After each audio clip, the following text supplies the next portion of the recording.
안녕하세요. 저는 40대 초반 여자입니다. 몇 달 전에 결혼식장 하객 알바를 하러 갔다가 눈앞에 충격적인 광경을 목격하게 돼서 사연을 신청하게 되었습니다. 제가 30대 초반이었을 때부터 설명을 드려야 할 것 같아요.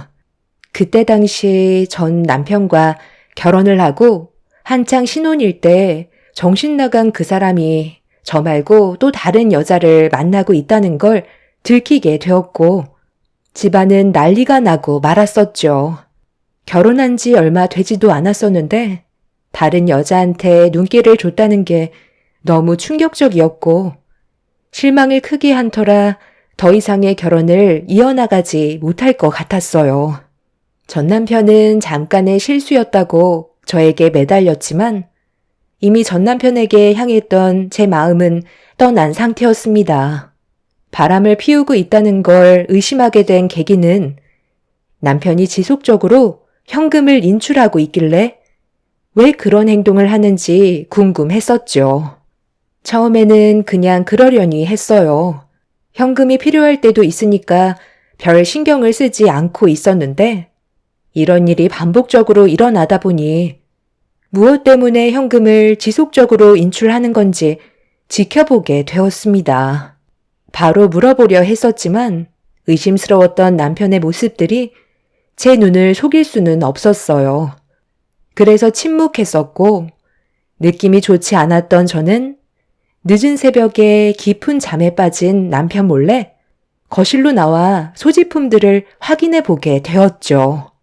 의심을 하게 된 순간부터 그날 입었던 옷과 지갑 안에 조금의 단서라도 발견이 될까봐 하루도 빠짐없이 확인을 해보던 어느 날 정장 안주머니에 구겨져 있던 작은 영수증 하나를 꺼낼 수 있었고 음식을 먹고 결제한 영수증인 걸 확인할 수 있었습니다. 여자의 촉이라는 게 정말 무섭다는 걸 그때 저도 느낄 수 있었을 만큼 그 영수증에 계산된 금액을 보니 혼자 음식을 먹은 건 아닌 것 같고 둘이서 먹은 것 같더라고요. 다음날 영수증에 찍혀있던 시간대를 확인하고 식당에 찾아가 그 시간에 녹화되어 있는 CCTV를 확인해 달라고 부탁을 하게 되었었죠. 제 사정을 설명하니 식당 사장님께서 바로 보여주시더라고요. 그렇게 전날에 남편이 왜 현금으로만 계산을 하려 했는지 그리고 매번 늦게 들어오는지 두 눈으로 확인을 할 수가 있었습니다. 저는 두 눈을 의심할 만큼 충격적인 광경을 목격하게 되었고 남편과 마주보고 앉아있던 여자의 얼굴을 확인할 수 있었습니다. 꽤 오래 만나고 있었는지 서로 어색하지 않는 분위기와 그리고 지속적인 접촉은 이미 갈 때까지 갔다는 걸 직감적으로 알 수 있었죠. 저는 사장님께 원본의 영상을 부탁드렸고 그렇게 결정적인 단서를 가지고 돌아온 저는 남편을 도저히 용서하고 싶지 않았습니다. 카드를 쓰게 되면 내역이 남게 되니 현금을 인출해서 사용하고 있었다는 걸 그때 알게 되었던 거죠. 분노가 하늘을 찌를 만큼 높아진 상태로 이혼 서류를 작성한 뒤에 변호사의 상담을 통해 제가 받았던 상처에 대해 보상받을 방법을 찾게 되었습니다. 그렇게 하루 종일 남편과의 관계를 정리하기 위한 준비를 하다가 집으로 들어왔는데 그날따라 남편이 일찍 들어왔더라고요.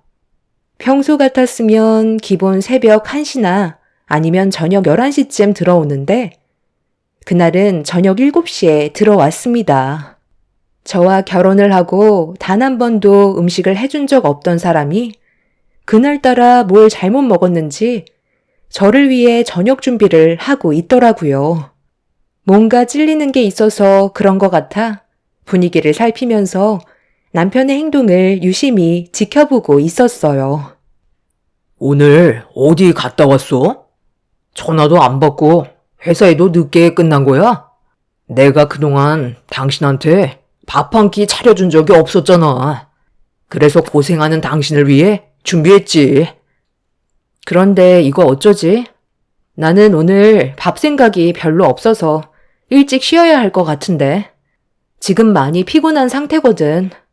오늘 하루 나에게 중요한 일을 처리하느라 많이 지쳐 있어서 지금은 쉬고 싶어. 당신 혼자 먹어. 나는 들어가 볼게. 그리고 평소에 안 하던 짓을 왜 하고 그래? 나한테 뭘 잘못한 것 같은 느낌이 들잖아. 잠깐만.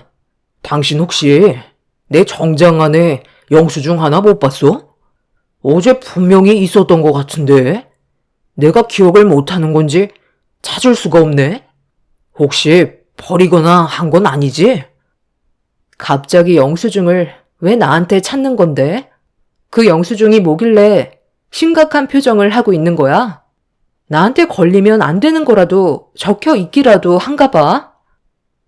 남편은 제가 물어보는 질문에 제대로 된 대답을 하지 않았어요. 솔직하게 얘기하지 않은 남편은 다른 말로 돌리고 있었죠. 저는 그 모습을 보고 있는데 정말 한심스러웠습니다. 끝까지 거짓말하고 있는 그 사람한테 너무 화가 났었지만 이미 마음이 떠난 사람과 더 이상 말조차 섞고 싶지 않아 방으로 들어와 버렸어요.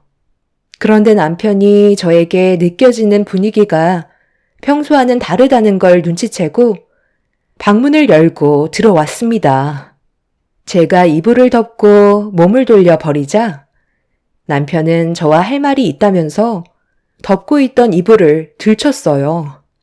그 순간 제 감정을 통제하지 못한 저는 그 자리에서 남편의 뺨에 손을 올려 붙였습니다. 그리고 제 지갑 안에 들어있던 영수증을 꺼내 남편의 얼굴에 던져 버렸죠. 고개를 떨구고 있던 그 사람은 저를 보며 천천히 무릎을 꿇었습니다. 여보, 아주 잠깐의 실수였어. 이날 만났던 게 마지막이었다니까. 내가 진심으로 사랑하는 사람은 당신이라고. 나도 사람이야. 양심은 아직 남아있고 지금의 가정을 깨고 싶지 않아. 내가 당신을 사랑하지 않으면 대놓고 바람을 피웠었겠지. 하지만 그렇게 하지 않았던 이유가 뭐겠어? 그만큼 당신을 진심으로 사랑하고 있기 때문에 그동안 아무것도 모르게 철저히 숨기고 있었던 거라고. 지금 내 얼굴에 손을 올릴 정도로 화가 난 걸 보면 이미 영수증에 적혀있는 식당에 다녀온 거겠지. 그런데 그날 확실하게 정리를 했다니까. 내가 무슨 말을 해도 이미 당신이 모든 걸 알아버렸기 때문에 변명으로밖에 안 들리겠지만 나는 당신만 진심으로 생각한다고. 너는 끝까지 나한테 거짓말을 하는구나. 내가 지금 이것만 알고 있는 것 같아? 나만을 사랑한다는 사람이 다른 여자와 호텔에 들어가? 이건 왜 얘기 안 하는데? 식당에서 이별을 통보했는데 왜 호텔을 간 거지? 바로 집으로 오면 되는 거잖아. 내가 지금 식당 내부에 있는 CCTV만 확인한 줄 아니? 당신이 식당에서 걸어 나와 반대편에 있던 호텔로 들어가는 것까지 전부 다 확인했었다고. 또 무슨 변명을 할 건데? 그냥 호텔에만 바래다 주고 왔다고 하려고? 내가 들어갔다가 나오는 시간까지 전부 다 체크했거든? 그런데 2시간 동안 호텔에서 나오지 않고 있었더라. 그리고 들어갈 때와 나올 때 헤어스타일이 전혀 다르던데? 그날 집에 들어왔을 때 나한테 뭐라고 그랬지? 요즘 일이 너무 고돼서 뻑적지근해진 몸 좀 풀어주려고 목욕탕에 들렸던 거라며. 당신은 나한테 끝까지 거짓말이지? 그날 술이 좀 과했는지 너무 피곤하다는 말에 쉬게 해주려고 호텔에 잠깐 데려다 준 것뿐이었어. 그리고 안에서는 아무 일도 없었다니까. 내 말이 진심이야. 너무 술이 취해서 하도 비틀거리길래 부축해주느라 온몸이 땀으로 젖는 바람에 머리가 헝클어진 것뿐이었어. 왜 내 말을 안 믿어주는 건데? 나는 당신밖에 없다니까. 그럼 그동안 당신이 현금 인출한 내용에 대해 전부 다 얘기해봐. 카드를 쓰지 않고 왜 일부러 현금으로만 사용했는지 전부 다 설명해 보라니까. 남편은 아무 말도 하지 못하고 있었어요. 계속해서 대화를 하면 자기가 불리하다는 걸 알고 있었는지 최대한 빨리 상황을 마무리 지으려고 변명만 늘어놓고 있었습니다. 조금도 솔직해지려 하지 않는 남편의 모습에 너무 많은 실망을 하게 되었고 더 이상의 미래를 함께할 수 없다는 확신이 들었어요. 한 공간에 있는 것조차 너무 소름 끼치고 싫어서 짐을 챙기기 시작하자 무릎을 꿇고 있던 남편이 솔직하게 모든 걸 털어놓으면 한 번만 기회를 줄 수 있겠냐는 말에 일단 들어보겠다며 남편의 말을 유도했어요. 그리고 저는 핸드폰을 만지는 척 하면서 녹음 기능을 틀어 남편이 저지른 일들에 대해 전부 녹음을 하게 되었습니다. 비는 못 속인다고. 내가 우리 아버지를 닮아서 그런 거지. 당신을 진심으로 사랑해서 결혼을 했는데도 다른 여자들이 계속해서 눈에 들어오더라고. 길을 걷거나 식당에를 들어가거나 발이 닿은 곳이 어디든 여자들만 눈앞에 있으면 왜 이렇게 다들 이뻐 보이던지 전부 다 내 여자로 만들고 싶은 욕망이 솟구쳤어. 이런 내 감정을 통제하느라 하루하루가 정말 힘이 들었었지. 그런데 예전에 당신이랑 레스토랑에서 저녁을 먹고 나왔을 때 어떤 여자가 나랑 부딪혔었잖아. 그때 내 몸에 커피를 쏟았던 거 당신도 기억하지? 그 여자가 나한테 세탁을 해도 옷에 얼룩이 남아있다면 보상을 해주겠다고 명함을 준 적이 있었잖아. 그때 우리는 집으로 돌아가려고 했었기 때문에 그냥 넘어가려 했었는데 그 여자와 이걸 빌미로 데이트라도 해보고 싶었어. 그래서 전화를 하게 됐고 서로 몇 번 만나게 되다 보니 깊은 관계로까지 발전을 하게 됐던 거야. 그 사람은 아무 잘못 없어. 모든 건 나로 시작된 거니까 제발 한 번만 용서해줘. 남편의 충격적인 말에 저는 입을 다물지 못하고 있었어요. 저를 진심으로 사랑하고 있다는 그 사람이 결혼을 했는데도 다른 여자를 염두에 두고 싶다는 말을 들었을 때는 하늘이 무너져 내리는 것 같은 느낌이었고 더 이상 그 사람과 같은 공간에 있는 것조차 싫었습니다. 남편은 끝까지 저를 붙잡으려 했지만 이미 이성을 잃어버린 저는 남편의 뺨과 정강이를 수차례 친 뒤 집을 뛰쳐나와 친정으로 향했습니다. 결국 이 일은 양가 집안에 엄청난 충격을 안겨주었고 저희 부모님께서는 그 사람을 용서하지 않겠다며 한바탕 난리를 치셨어요. 시부모님께서는 죄송하다면서 용서를 구하셨지만 바뀌는 건 없었습니다. 네가 한 번만 눈 감고 넘어가면 안 되겠니? 제발 부탁이다. 결혼한 지 얼마나 됐다고 벌써 이혼이야. 내 아들이 실수한 거 100번 잘못했고 앞으로 평생 너만 본다고 했으니까 여기에서 멈춰주면 안 될까? 내가 이렇게 부탁하잖니.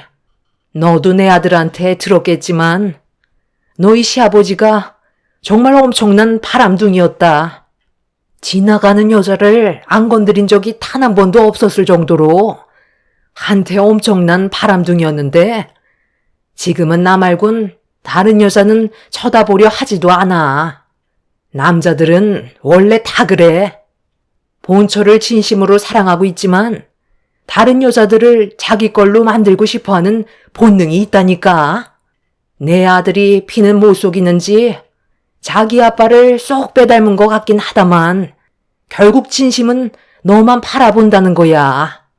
너희 시아버지는 내가 두 눈앞에 보고 있는데도 대놓고 바람을 피웠었지만 내 아들은 너한테 걸리지 않으려고 현금으로 인출해서 숨기고 있었다며.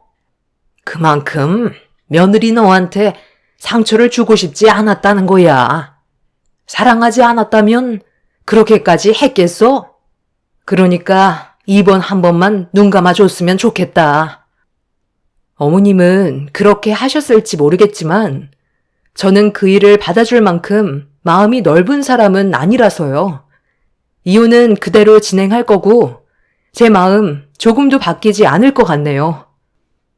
시모는 시부가 바람을 피웠었지만 끝내 자기만 바라보고 있다면서 젊을 때는 누구나 그럴 수 있다는 어이없는 말들을 늘어놓고 있었어요.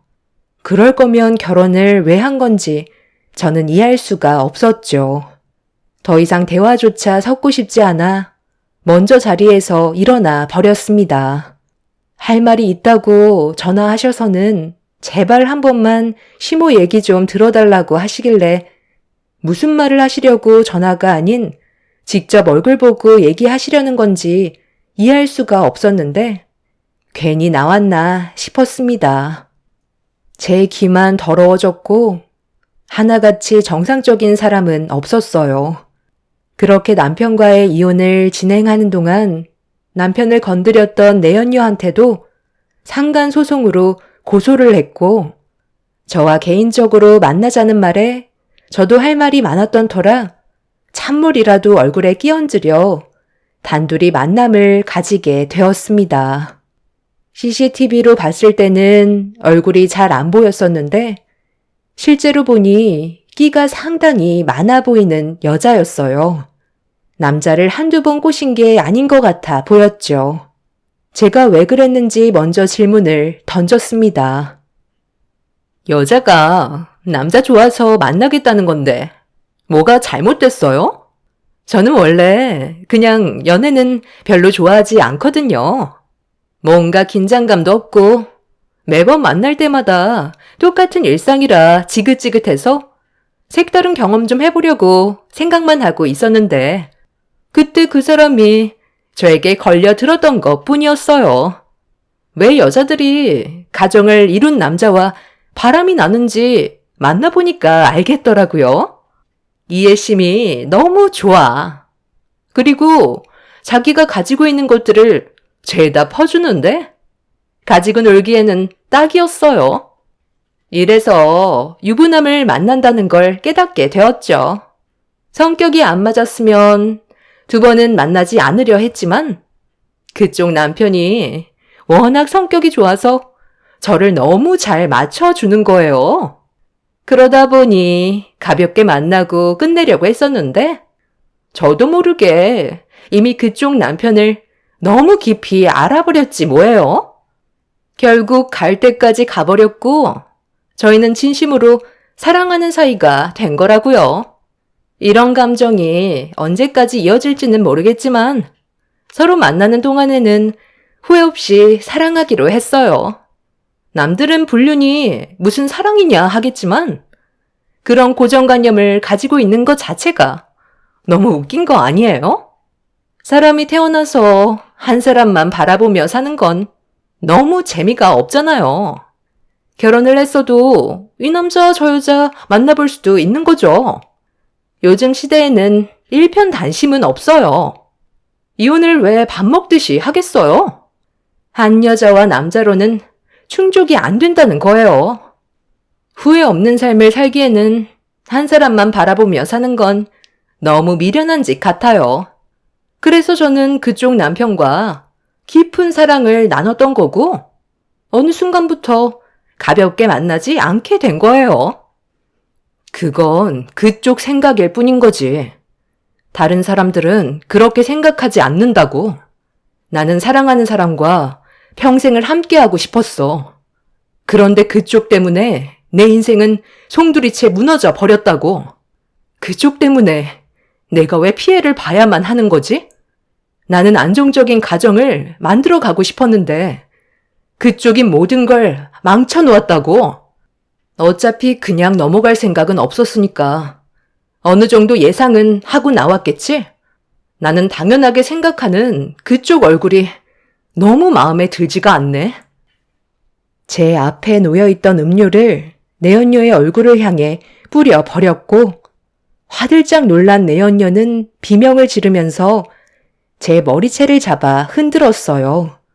그건 제가 바라는 거였고 그동안 쌓였던 스트레스를 그녀에게 전부 다 풀어버렸습니다. 서로 뒤엉켜 굴러다니면서 난리가 나자 잠시 뒤 경찰분들이 와서 상황을 정리했어요. 저희는 경찰서에서 조사를 받게 되었고 저희 부모님이 내연녀의 얼굴을 보자마자 또다시 한바탕 난리가 났었죠. 내연녀는 자기가 승자라고 마지막까지 온갖 막말을 퍼부었고 저는 그런 내연녀에게 언젠가 똑같이 당하게 되는 날이 올 거라면서 상간녀 소송으로 위자료를 받아낸 뒤 2번 다시 얼굴 볼 일은 없었습니다. 그렇게 남편과 이혼을 하게 된 이후 저는 상당히 큰 충격을 받았었는지 더 이상 다른 남자들을 만나지 않고 혼자 살게 되었어요. 부모님께서는 전 남편이 이상한 거였지 좋은 사람들이 훨씬 많다고 했지만 저는 그냥 혼자 살고 싶었어요. 또다시 남자를 만나 감정 소모 같은 건 하고 싶지 않았어요. 그리고 결혼 생활에 대한 환상이 깨져버린 상태라 저 혼자 살아가면서 해보고 싶었던 것들을 누리며 제 인생을 만들어가고 싶었습니다. 결혼을 하게 되면 또 다른 벽이 생길 테고 함께 살아가면서 여러 가지로 스트레스 받는 일들이 또다시 만들어지게 되는 거라 제 삶에 더 이상의 결혼은 없게 되었던 거죠. 그렇게 혼자만의 삶을 누리며 살아가다 보니 어느새 제 나이가 40대 초반이 되었고 과거의 아픈 기억은 전부 잊어버린 채 잘 살아가고 있었어요. 저는 평일에 회사에서 근무를 했지만 주말에 별다른 계획이 없으면 가끔 알바를 하면서 여행 경비를 모았었는데요. 그날도 주말에 딱히 할 일이 없을 것 같아 알바를 알아보던 도중 결혼식장 하객 알바가 눈에 들어왔고 시간 대비 보상이 괜찮은 것 같아 하객 알바를 하게 되었었죠. 그렇게 식장에 들어가니 신랑 측 이름이 보였어요. 저는 자리에 앉아 식장의 분위기를 살펴보고 있었죠. 상당히 많은 사람들이 북적거리며 서로 대화를 주고받고 있었는데 신랑 측 어머니께서 갑자기 저에게 다가오셨어요. 제가 하객 알바라는 걸 알고 계셨는지 잠깐 대화 좀 하자며 저를 조용한 곳으로 데려가셨죠. 저기, 내 아들이 그러는데 그쪽이 하객 알바라고 하던데 나이도 적당한 게 저희가 원하는 조건과 딱 맞아 떨어져서 따로 얘기 좀 하자고 불렀습니다. 저희가 사정이 좀 있어서 돈을 더 올려줄 테니 제 딸 대역 좀 해줄 수 있을까요? 원래 제 딸이 해외에서 의사 생활을 하고 있거든요. 그런데 오늘 오기로 했는데 사정이 있어서 못 온다고 하길래 일단 그쪽이 제 딸 대역을 해주면 좋을 것 같은데 크게 어려운 건 없고 그냥 인사 정도만 해주면 될 것 같아요. 괜찮죠? 아, 그건 좀 문제가 생기지 않을까요? 상대방을 속이는 건데 저는 그냥 하객 알바로 온 거거든요. 찝찝한 건 별로 하고 싶지가 않아요. 다른 사람 알아보시는 게 좋겠어요. 아유, 돈 더 얹어 준다니까요. 여기 왜 온 거죠? 돈 필요해서 온 거잖아요. 하객 알바도 물론 인원수 채워주기 식이지만 속이는 건 마찬가지인데요. 잠깐 얼굴만 비추면 되는 거고 그쪽한테 피해갈 일 전혀 없을 테니까 내 옆에만 있어줘요. 시간 없으니까 일단 나가서 인사부터 합시다. 그냥 아무 말 하지 말고 웃기만 해요. 신랑 측 어머니는 갑자기 저에게 돈을 더 주겠다고 딸의 역할을 대신 해달라고 부탁을 하셨어요. 곤란하다고 했지만 하객 알바 비용도 주지 않겠다는 말에 어쩔 수 없이 따라 나설 수밖에 없었죠. 아무 말 없이 옆에만 있어주면 된다는 말에 저는 신랑 측 어머니 옆에 바짝 붙어 있었고 미소를 지으며 간단하게 인사를 주고받고 있었습니다. 다행히 곤란한 상황은 만들어지지 않았는데 반대편의 신부 대기실에 신부를 보려고 사람들이 들어가던 찰나 앉아있던 신부의 얼굴을 보게 된 순간 저는 경악을 하고 말았습니다. 그 여자의 얼굴을 잊은 적이 없었던 저는 전 남편과 바람을 피웠었던 내연녀라는 걸 단번에 알 수 있었습니다. 충격과 소름이 돋았던 상황이었지만 내연녀와 별로 엮이고 싶지 않았어요. 그래서 하객 알바를 그만하고 싶어서 잠깐 자리를 비운 신랑 측 어머니께 말씀드린 뒤 그만 집으로 돌아가려 하는데 저와 대화를 나눴던 곳에서 내연녀와 결혼을 하게 될 신랑과 어머니가 무언가 진지한 대화를 주고받았어요. 엄마, 나한테 말도 없이 의사 딸이 있다고 얘기하면 어떡해요? 그냥 해외에서 살고 있는 딸이라고만 설명하라고 했었잖아요. 이러다 정말 걸리겠어요. 아유, 그럴 일 없다니까. 어차피 있지도 않은 딸인데 뭐가 걱정돼서 그래. 그런 거 신경 쓰지 말고 너나 처신 잘해라. 우리가 80억 부자라고 얘기했으면 어느 정도 품위가 있어야 의심을 하지 않는다고. 이 결혼식에 투자한 비용이 얼마나 되는 줄 아니? 너희 아빠랑 나도 얼마나 철저하게 준비를 했는데. 제가 그동안 주리 씨랑 결혼하려고 얼마나 많은 돈을 투자했는지 아시잖아요. 사람 하나 속이는 게 얼마나 많은 공을 쏟아 부어야 하는지 아시면서 생각 없이 행동하면 어떡해요? 이번 결혼 무조건 성사시켜야 돼요. 그래야 저희가 계획했던 대로 일을 진행할 수가 있는 거라고요. 그러니까 제발 시키지 않은 행동은 하지 마세요. 알겠죠? 저는 신랑 측 사람들이 모든 걸 계획적으로 접근했었다는 걸 알 수 있었어요. 신랑 측은 내연녀와 결혼을 하기 위해 모든 걸 거짓으로 포장을 했었고 내연녀는 그런 사실을 전혀 모른 채 80억의 재산이 있다는 말에 속아 입이 찢어질 정도로 좋아하고 있었습니다. 그 순간 이 사실을 알려야 할지 말아야 할지 많은 고민을 했었어요.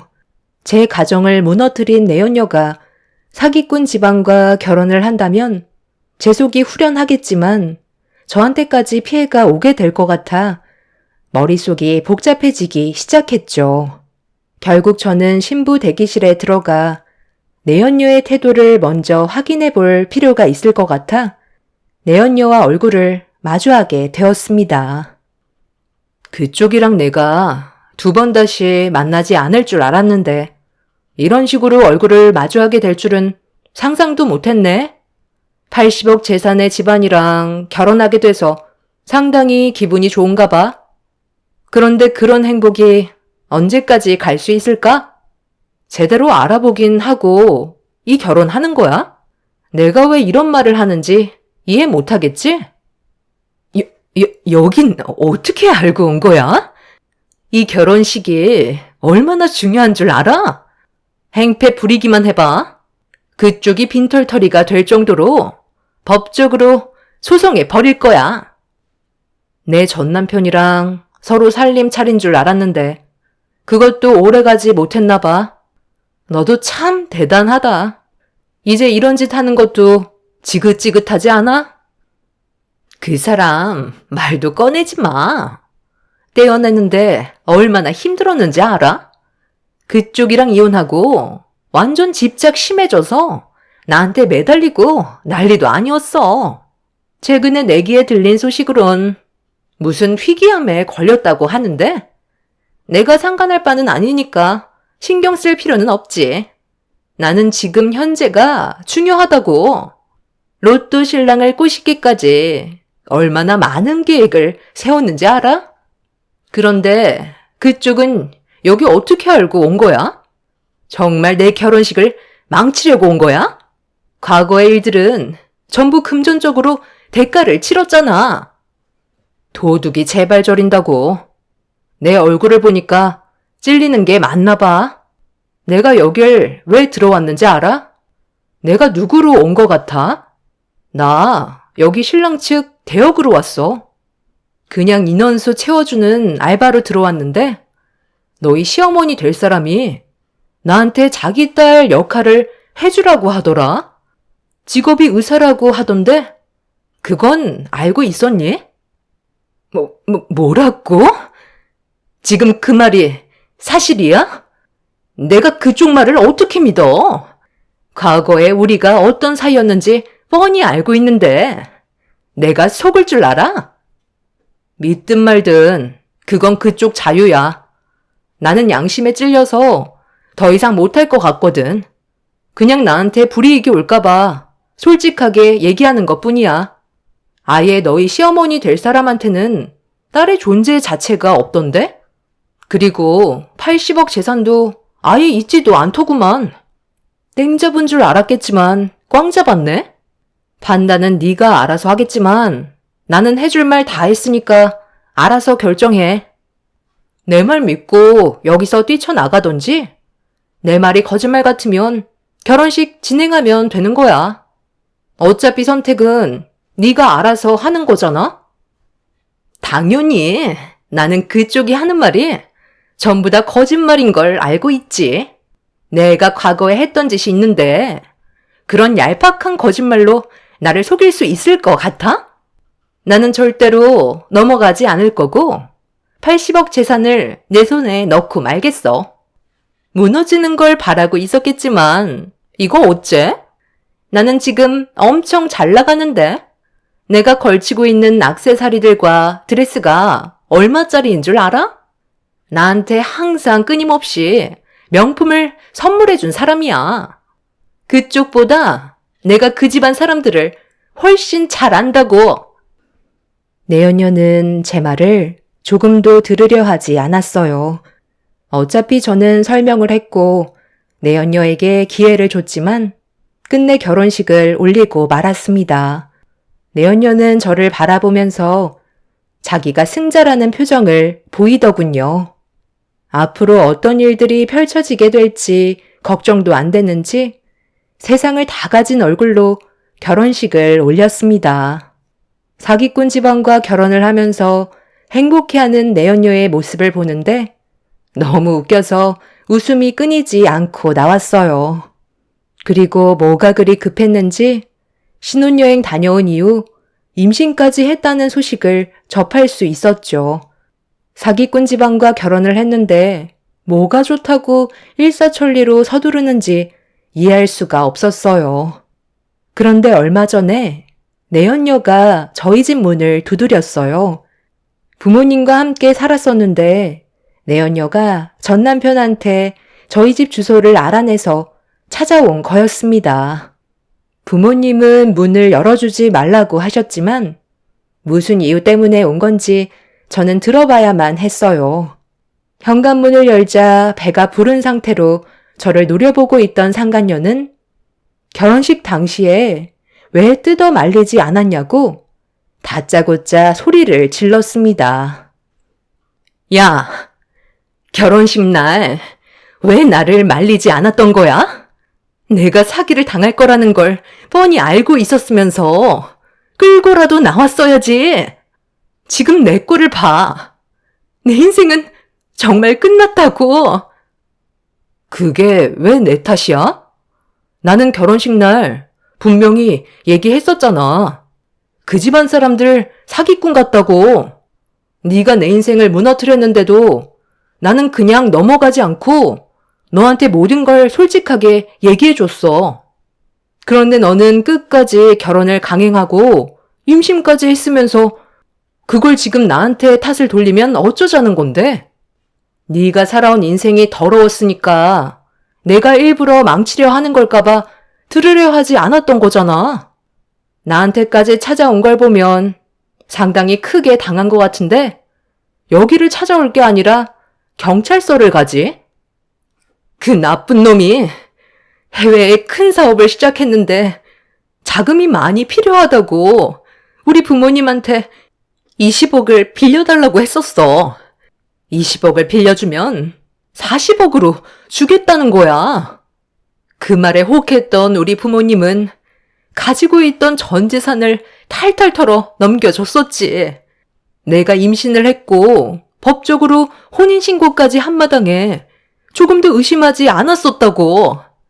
우리 가족은 앞으로 꽃길만 걷게 될 줄 알았어. 그런데 20억을 받은 다음 날부터 그 집안 사람들이 연락이 안 되는 거야. 전부 다 전화가 꺼져 있더라고. 그때 알았지. 우리 집안을 탈탈 털어가기 위한 사기 계획이었다는 걸. 조금도 의심하지 않았었는데 모든 재산을 넘겨준 상태라 지금 집안이 망하기 일보 직전이야. 이게 다 너 때문이라고. 그때 나를 뜯어 말렸으면 이렇게까지 문제가 커지지는 않았을 거 아니야? 차라리 경찰한테 신고라도 해주지 그랬어. 내가 왜 그렇게까지 너한테 관심을 가져줘야 되는 거지? 내가 그때 말해준 것만도 감사하게 생각해야지. 아까 말했잖아? 내 인생을 망친 너인데도 양심 때문에 얘기해 준 거라고. 결정은 네가 하라고 했었잖아. 그때 내 역할은 거기까지였다고. 여기서 난리 블루스 치지 말고 경찰서로 찾아가는 게 어때? 내연녀는 저희 집에서 한참 동안 난리를 치다가 저희 부모님이 경찰에게 신고를 하게 되면서 상황을 마무리할 수 있었습니다. 배부른 몸으로 주저앉아 오열을 하고 있는 그 모습을 보니 한숨밖에 안 나오더군요. 그때 말만 들었어도 이런 일은 생기지 않았을 테지만 본인의 욕심이 더 큰 화를 불러일으키게 된 거였죠. 말이 20억이지 그 많은 재산을 가져가기 위해 사기꾼 집안 사람들이 세운 계획들이 치밀했다는 걸 알 수 있었고, 듣게 된 소식으론 사기꾼들은 이미 해외로 잠적해버린 상태라 범인들을 잡는 데는 상당한 시간이 필요하다는 말을 듣게 되었습니다. 결국 내연녀는 절대로 빠져나올 수 없는 늪에 빠지게 된 거였고, 평생 동안 사기꾼의 자식을 키우면서 자기가 선택한 삶에 대해 땅을 치며 제 말을 듣지 않았던 거에 후회를 하면서 살게 되겠죠. 손가락 하나 까딱하지 않고 이런 식으로 내연녀가 무너지게 되는 모습을 보게 되니 속이 다 후련하네요. 앞으로 제 삶이 더욱더 행복한 날들로 가득할 것만 같습니다. 제 사연을 들어주신 분들, 오늘 하루도 즐거운 주말 가족분들과 행복한 시간 보내시고 좋은 추억 많이 만드시길 바랍니다. 감사합니다. 안녕하세요. 저는 40대 중반 여자입니다. 한국 땅이 좁다고 하지만 2번 다시 만나고 싶지 않았던 사람을 또다시 만나게 될 줄 상상조차 하지 못했습니다. 10년 전에 저는 한 번의 결혼 실패 경험을 가지고 있고 지금은 남편과 성공적인 결혼 생활을 유지해 오고 있습니다. 그리고 저희 부부와 똑 닮은 잘생긴 아들과 행복한 날들을 보내고 있었죠. 과거의 아픔을 전부 잊게 해줄 만큼 현재의 남편은 저를 아껴주고 많은 사랑을 줬어요. 지금의 행복이 오기까지 정말 많은 아픔을 이겨내 왔었는데 또다시 제 앞에 불행이 나타나게 될 줄 꿈에도 몰랐었죠. 제 사연의 시작은 10년 전에 사랑하던 사람과 결혼을 하고 얼마 지나지 않아 사건이 터졌었어요. 그 사람은 저만 바라보며 살아갈 줄 알았는데 겉으론 제가 전부인 척 하더니 뒤로 호박씨를 까고 있었죠. 아무것도 모르고 있던 상태에서 그 사람이 바람을 피우고 있다는 걸 알게 됐을 땐 너무 큰 충격과 배신감에 단 하루도 사는 것도 저에게 고통이었습니다. 전 남편이 당시 변명하기를 같은 건물에서 서로 인사 정도 주고받던 사이였는데 친해지다 보니 몇 번 점심 식사를 같이 했던 적이 전부라면서 제가 두 눈으로 본 건 오해라고 처음에는 강하게 부인했어요. 제가 두 눈으로 본 건 둘이 식사하는 장면이 아니었는데 전 남편은 어떤 관계로 지내고 있었는지 전부 다 얘기하고 있었죠. 그때 당시 전 남편은 학원 강사로 근무를 하고 있었어요.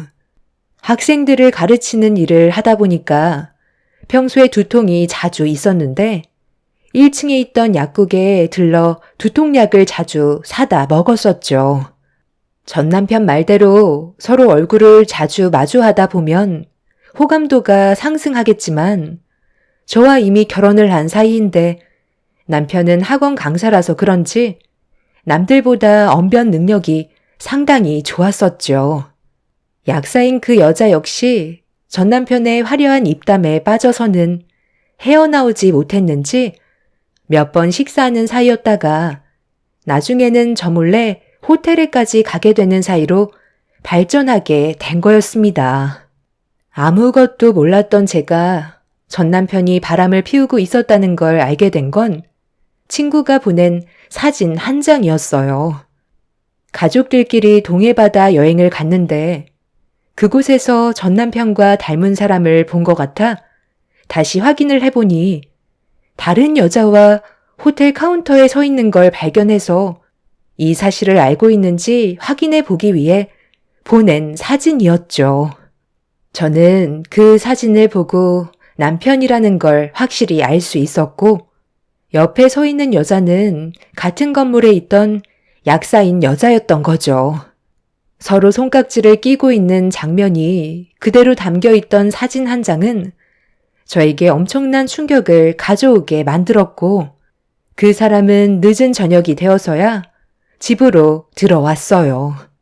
들어오는 그 사람에게 왜 이렇게 늦었냐는 질문을 던지자 예상했던 대로 저에게 친구와 술 한잔 했다는 거짓말을 늘어놓았죠.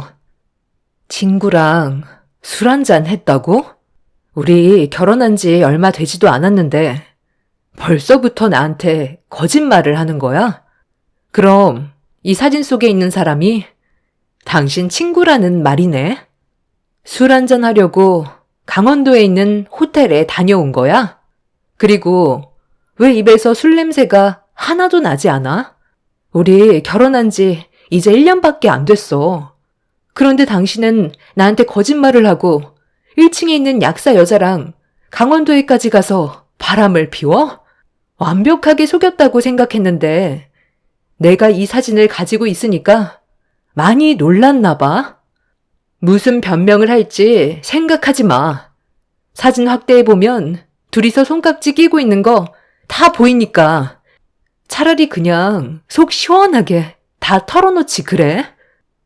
그래. 어차피 이렇게 된 거 전부 다 설명해 줄게. 처음부터 속일 생각은 없었어. 실은 당신을 만나기 전부터 1층에 있던 약사 여자는 서로 어느 정도 알고 지낸 사이였거든. 나도 당신이랑 연애를 하고 있는 중이었고 그 여자 또한 남자가 있었지. 그때까지만 해도 그렇게 가까운 사이는 아니었는데 당신과 결혼을 하고 어느 날 두통이 너무 심해서 평소처럼 약국에 들렸는데 들어가자마자 내 눈에 들어온 건 그 여자가 눈물을 흘리고 있더라고. 어느 정도 서로 얼굴을 알고 있던 사이라 무슨 일이 있었는지 조심스럽게 물어봤었어. 그런데 알고 보니 연애를 하던 남자와 헤어졌다는 말을 들을 수 있었고 괴로워하는 모습을 보니 나도 모르게 위로를 해주고 싶더라고. 그래서 술 한 잔 정도 해줄 수 있으니까 힘들면 찾아오라는 말을 했었어. 그 여자도 내가 학원 강사인 건 알고 있었거든. 그런데 그날 저녁에 나한테 술 한 잔 사달라고 하는 거야. 그리고 그때부터 우리는 급격하게 가까워졌고 당신이 생각하고 있는 정도의 단계까지 진행이 됐어. 이혼을 원하면 그렇게 해줄게. 당신도 정말 사랑하지만 그 여자는 지금 내가 필요해. 그래서 나도 요즘 많은 고민을 했었어. 그러니까 당신은 나랑 이혼을 하고 그 여자랑 다시 시작하겠다는 거네? 그럼 나는 뭐가 되는 거야? 나랑 함께한 시간은 아무것도 아니라는 말이야? 우리가 함께 해온 시간도 의미 없지는 않았어. 하지만 지금 나는 그 사람이 내 목숨보다 소중하고 내 전부야. 평생 함께하고 싶을 만큼 진심으로 사랑하고 있어. 솔직히 오늘도 집에 들어오고 싶지 않을 만큼 그 사람 곁에 있어주고 싶었는데 내가 먼저 당신한테 상처를 주고 싶지 않아 돌아온 것뿐이야. 그런데 결국 일이 이렇게 됐고 당신과 나는 한 지붕 아래에서 더 이상 같이 살 수 없게 됐으니 조만간 법정에서 보는 걸로 하자. 하루라도 빨리 정리하는 게 서로가 덜 아프지 않겠어? 그동안 나랑 함께 해줘서 정말 고마웠고 당신도 앞으로 나보다 더 좋은 남자 만나서 행복했으면 좋겠어. 조만간 서류 준비해서 좋게 끝내자. 바람 피웠다는 사실을 모두 털어놓은 그 사람은 저와의 모든 감정을 이미 정리를 했는지 현관문을 나설 때 뒤도 안 돌아보고 상간녀에게 달려갔어요. 더 이상 그 사람을 붙잡을 수 없다는 걸 알게 되었고 신혼집에 혼자 남겨져 있던 저는 그 자리에 털썩 주저앉아 너무 큰 충격에 한동안 멍하니 바닥만 바라보고 있었습니다.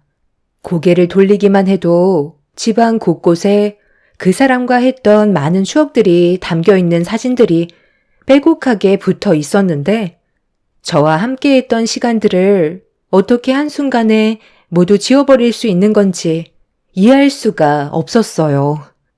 아주 잠깐의 불장난일 거라고 받아들이고 싶었지만 그 사람이 다른 여자에게 마음이 뺏겼다는 말을 직접적으로 하는 순간 되돌릴 수 없다는 걸 인정하게 되었고 뒤늦게서야 이 모든 것들이 현실이라는 걸 받아들이게 되는 순간 제 눈에선 눈물이 흐르고 있었습니다.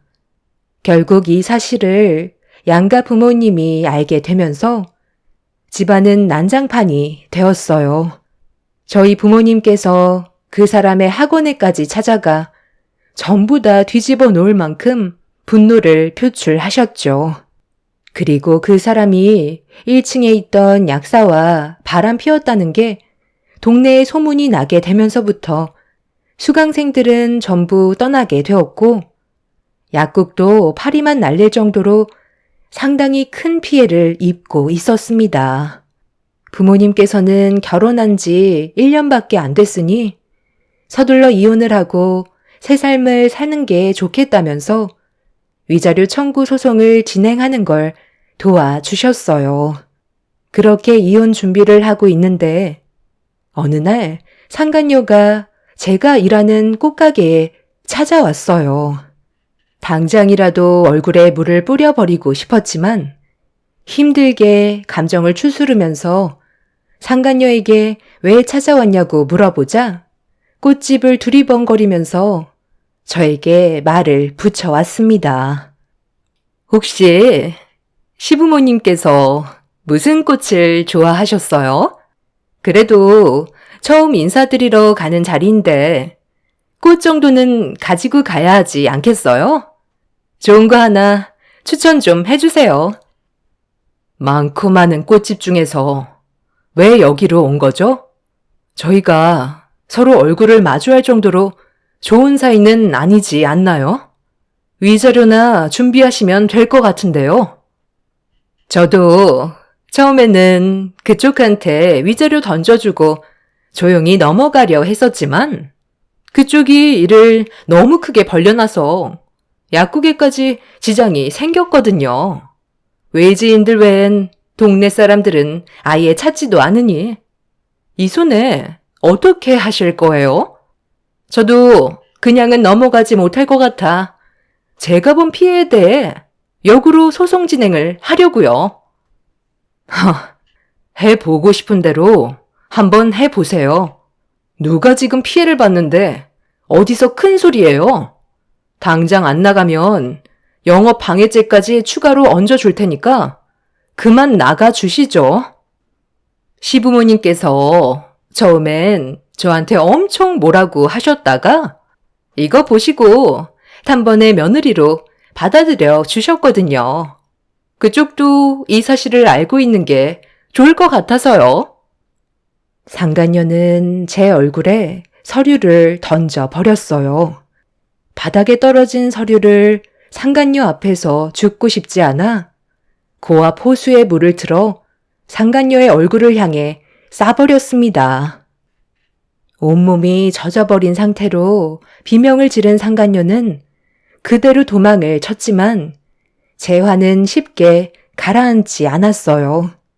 한참 동안 흥분한 상태로 도망간 상간녀를 바라본 뒤 다시 꽃집으로 들어왔는데 바닥에 보이는 서류 봉투가 눈에 들어왔고 몸을 굽혀 안에 있던 내용물을 꺼내서 확인을 해봤어요. 어느 정도 예상은 했었지만 그 안에는 상간녀가 임신을 했는지 초음파 사진과 산부인과 처방전이 함께 들어 있었습니다. 그리고 그 사람과 함께 찍은 사진들까지 들어 있었죠. 그날 저는 너무 큰 충격과 슬픔에 꽃집 문을 닫고 집으로 돌아왔어요. 저와 이혼도 하기 전에 벌써 다른 여자가 아이를 가졌다는 거에 정신적으로 너무 힘이 들었었죠. 어머님, 저예요. 어떻게 그 여자를 며느리로 받아들일 생각을 하세요? 절대 용서할 수 없다고 하셨잖아요. 무조건 제 편에 서서 도와주시겠다고 하시더니 임신했다고 하니까 마음이 약해지신 거예요? 제가 받은 상처는 더 이상 아무것도 아닌 거냐고요. 어떻게 그 여자를 받아주실 수가 있으세요? 나도 처음에는 화가 많이 났었지. 그런데 너희들 어차피 이혼하면 결국 내 아들도 앞으로 살 길 찾아야 될 테고 또다시 시작해야 되는데 임신까지 했다니까 내 마음이 약해지더라고. 네가 받은 상처 충분히 이해한다. 그렇다고 뱃속에 있는 아이를 아빠 없는 자식으로 만들 수는 없잖니. 나도 마음은 아프지만 현실을 받아들여야지 어쩌겠어. 그러니까 너도 내 아들과 정리 끝나면 좋은 남자 만나서 행복하게 잘 살아라. 인생이 원래 이런 거 아니겠니? 오늘 저녁에 새며느리 들어온다고 해서 지금 음식하느라 정신없거든. 우리 이제 더 이상 볼 필요 없으니까 앞으로 전화는 자제해줬으면 좋겠다. 그럼 먼저 끊는다. 결국 임신했다는 한마디에 전 시모는 상간녀를 받아주었고 저와 오래 알고 지냈던 시간들은 더 이상 아무것도 아니게 되었어요. 그 사람과 이혼을 하는데 여러 가지로 시간이 많이 걸렸지만 그래도 더는 미련이 없었기 때문에 상간녀와 그 사람에게 위자료 소송을 끝으로 모든 인연을 끊어내었고 제 인생에 그 사람이 두 번 다시 나타나지 않길 간절히 바랐었죠. 그렇게 힘든 시간 이겨내고 또 다른 시작과 함께 살아오다 보니 어느새 10년이라는 시간이 훌쩍 지나가 버렸습니다. 그리고 그 사이 저도 좋은 남자를 만나 아이를 가지게 되었고 행복한 결혼 생활을 유지하면서 과거의 기억은 잊어버리게 되었죠. 저희 꽃가게의 단골 손님이었던 현 남편은 레스토랑을 운영 중이에요. 그런데 또다시 악연이 시작될 거라곤 전혀 상상하지 못했었는데 교사 시동생의 결혼 발표 소식에 또 다른 전개가 펼쳐지기 시작했습니다. 원래 시댁에서 모임을 가지기로 했었는데 예정된 시간보다 집안 리모델링이 늦게 마무리가 될 것 같았는지 시모가 저에게 부탁을 했어요. 모임을 시댁이 아닌 저희 집에서 모이는 게 어떨 것 같냐고 물어보셨죠. 다음날 일찍 저희 집으로 오셔서 음식 만드는 거 도와주시겠다며 저에게 부탁을 하셨어요. 중요한 날이었기 때문에 어쩔 수 없이 시모의 부탁을 들어줄 수밖에 없었죠. 그렇게 시댁에 모이게 될 모임을 저희 집으로 모이게 되었고, 시모와 저는 신경 써서 음식을 준비했어요. 결혼 생활 동안 시모가 저를 딸처럼 대해 주시고 항상 많은 배려를 해주셔서 조금도 불만을 가진 적이 없을 정도로 저와 시모의 사이는 상당히 좋았어요. 시댁 집안의 막내인 시동생이 결혼할 여자를 데려오겠다는 말에 가족 전체가 들떠 있었고 저도 음식에 신경을 많이 쓰게 되었죠. 정신없이 준비하다 보니 밤을 꼴딱 새울 정도로 상당히 많은 음식을 준비했어요. 시모는 연세가 있으셔서 도와주시다가 많이 피곤하셨는지 먼저 들어가셨고 늦은 저녁에 도착한 신우도 아이들을 재운 뒤 모자란 일손을 채워주면서 어느 정도 수월하게 음식 준비를 마무리할 수 있었습니다. 바쁘게 움직인 만큼 시간도 어찌나 빠르게 흘러가던지 어느새 시동생과 예비동서가 저희 집에 도착했다는 소식을 듣게 되었고 온 가족이 거실 앞에 나와 기다리고 있자 바로 초인종 소리가 울려 퍼졌어요. 그리고 남편이 현관문을 열어주면서 반갑게 맞아주었고 시동생이 인사를 하면서 들어옴과 동시에 예비동서도 인사를 하면서 들어왔습니다. 웃는 얼굴로 인사를 하면서 고개를 드는 순간 저는 예비동서의 얼굴을 보자마자 등을 돌려 급하게 주방으로 몸을 숨겼어요. 시댁 식구들과 인사를 주고받느라 제 얼굴을 미처 확인을 하지 못했는지 분위기는 상당히 들떠 있었고 시모는 음식이 식기 전에 일단 식사부터 하자면서 시동생과 예비동서를 주방으로 안내했어요. 차마 앞을 볼 수 없었던 저는 묵묵히 음식을 준비하고 있는데 시모가 저에게 말을 붙여왔어요. 서로 인사를 나눴냐고 물어보시는 질문에 어쩔 수 없이 몸을 돌려 예비동서에게 인사를 건넸죠. 그리고 예상했던 대로 제 얼굴을 보게 된 예비동서는 상당히 놀랐는지 갑자기 딸꾹질을 하기 시작하면서 당황한 눈빛으로 고개를 휙 돌려버렸어요. 순간적으로 어색한 기류가 주방에 맴돌자 눈치가 빠르신 시모는 둘이 아는 사이냐고 물어보셨고 예비동서는 처음에는 아는 분인 줄 알고 놀랐는데 자세히 보니까 자기가 착각했다면서 급하게 화제를 전환시켰어요. 저는 그때부터 묵묵히 그 여자가 어떤 생각으로 시동생에게 접근했는지 지켜보고 있었습니다. 정말 두 번 다시 만나고 싶지 않았던 10년 전에 저와 전 남편 사이를 떨어뜨려 놓았던 상간녀가 시동생과 결혼을 하기 위해 자리에 앉아있는 모습이 믿어지지가 않았어요. 과거의 아픈 기억이 전부 다 떠올라 표정 관리가 되지 않자 남편은 저에게 어디 불편한 곳이 있냐고 물어보았습니다. 그러게. 아까부터 안색이 좋지 않은데 어제 너무 무리해서 그런 거 아니야?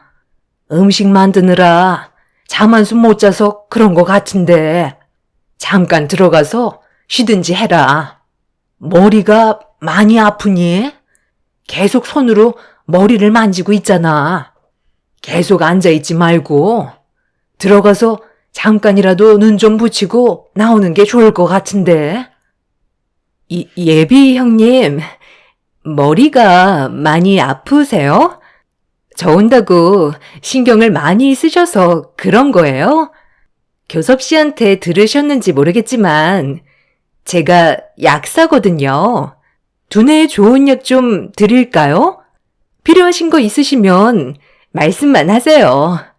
이제 곧 막내 며느리가 될 텐데 앞으로 제가 챙겨드려야죠.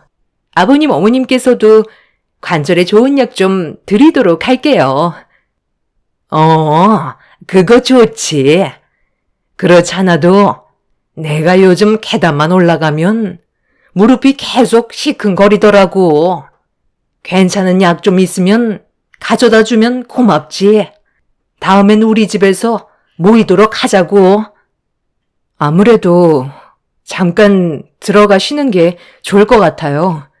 어제부터 무리를 했는지 머리가 지끈거리네요. 신경 쓰지 마시고 좋은 시간 보내세요. 잠시만 쉬다 나올게요. 너무 큰 충격을 받았는지 숨까지 차오를 정도로 믿을 수 없는 현실이 눈앞에 펼쳐지고 있었어요. 상간녀가 예비 동서로 들어온다는 건 도저히 용납할 수 없었죠. 이미 시댁 식구들은 예비 동서에게 푹 빠져 있는 상태였습니다. 어떻게 해야 좋을지 고민을 하고 있는데 갑자기 상간녀가 노크를 하면서 조심스럽게 문을 열었어요. 제가 무서운 눈빛으로 노려보고 있자 어색한 웃음으로 저에게 조심스럽게 걸어와 두통약이라면서 저에게 건네주길래 상간녀의 손등을 내리쳤습니다. 지금 뭐 하자는 거야? 너는 분명 10년 전에 내 인생 망치고 그 사람이랑 결혼까지 했었잖아. 그런데 왜 갑자기 나타나서 결혼을 하겠다는 건데? 도련님이 네가 한번 결혼했다는 사실을 알고는 있니? 그리고 애까지 가졌다는 것도 알고 있어? 나는 지금 우리 가족들 행복이 무너지는 꼴은 볼 수 없으니까 좋게 말할 때 도련님과의 관계 하루라도 빨리 정리하는 게 좋을 거야. 10년의 세월이 지났다고 해서 모든 아픔이 사라지는 건 아니라고. 적당히 하고 마무리해. 알겠어? 형님이 그 사람과 이혼을 하고 제가 그 자리를 차지한 건 지금도 후회하고 있어요. 그 사람이 평소에 두통약을 달고 살았던 거 알죠?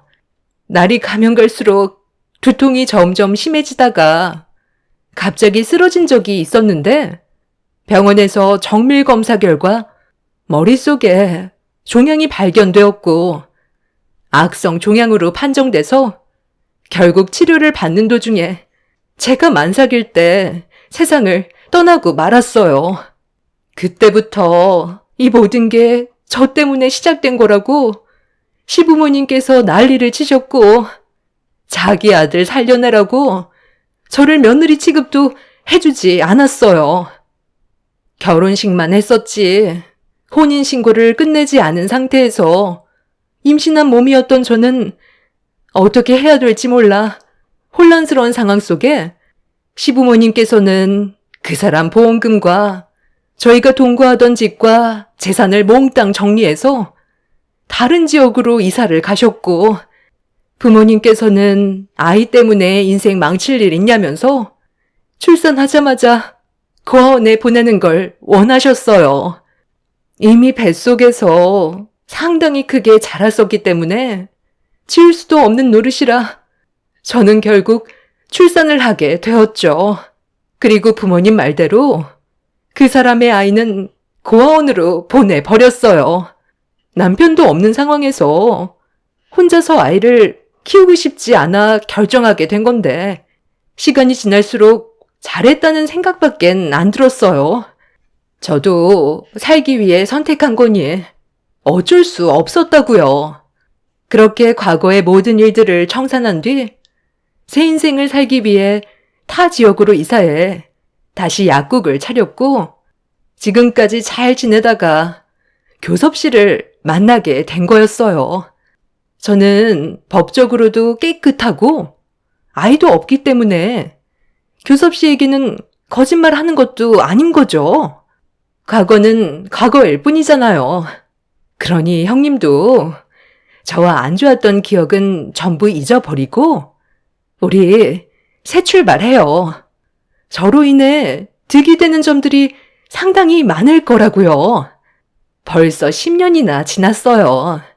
그만큼 저도 많이 성숙해졌고 이제는 정신 차렸으니까 저희 다시 좋은 관계로 만들어가면 안 될까요? 방금 한 말들이 전부 다 사실이에요? 그 사람이 뇌종양으로 세상을 떠난 건 그렇다 쳐도 어떻게 배 아파 낳은 자식을 태어나자마자 고원에 두고 올 수가 있어요? 그럼 10년 동안 단 한 번도 찾아간 적도 없는 거예요? 그러면서 지금 저한테 많이 성숙해졌고 정신 차렸으니까 좋은 관계로 풀어가자고요? 그게 말이 된다고 생각해요? 그럼 어떡해요? 전 시부모님들도 등지고 사라져 버렸는데 저 혼자 희생하면서 키울 수는 없는 거잖아요. 솔직히 제가 형님 인생을 구해준 거고 저는 희생양이었던 것 뿐이라고요. 원래 이 모든 게 형님이 감당해야 되는 건데 제가 대신 감수했으니 이번에는 제발 그만 눈 감아주시고 다시 시작하면 안 될까요? 그리고 아까부터 계속 형님이라고 하는데 저는 그쪽을 동서로 받아준 적이 없으니까 그만 내 집에서 나가주세요. 그쪽 지금 우리 도련님 상대로 사기치는 거라고. 목소리가 점점 높아지기 시작하자 시모가 문을 두드리면서 무슨 대화를 그렇게 오래 하냐며 방문을 조심스럽게 열어보셨어요. 그러자 상간녀는 제가 몸이 많이 안 좋은 것 같아 걱정돼서 몇 마디 나눴었다며 시모에게 온갖 애교를 부리면서 주방으로 다시 돌아갔어요. 뒤이어 남편이 다시 들어왔고 저는 제가 힘들게 꾸려온 가족을 지키기 위해 남편을 데리고 창고로 올라갔습니다. 당황한 남편은 무슨 일이냐며 물어보길래 나중에 다 알게 된다고 짐 좀 빼달라고 부탁했어요. 머릿속에 스쳐 지나갔던 10년 전의 물건이 생각나 과거의 서류 봉투를 찾기 위해 창고를 뒤지기 시작했죠. 그렇게 한참 동안 창고를 뒤집어 엎자 구석 모서리에 낡은 상자 하나를 발견하게 되었고 안의 내용물을 확인하는 순간 과거의 상간녀가 제 얼굴을 향해 던졌던 서류 봉투가 들어 있었습니다.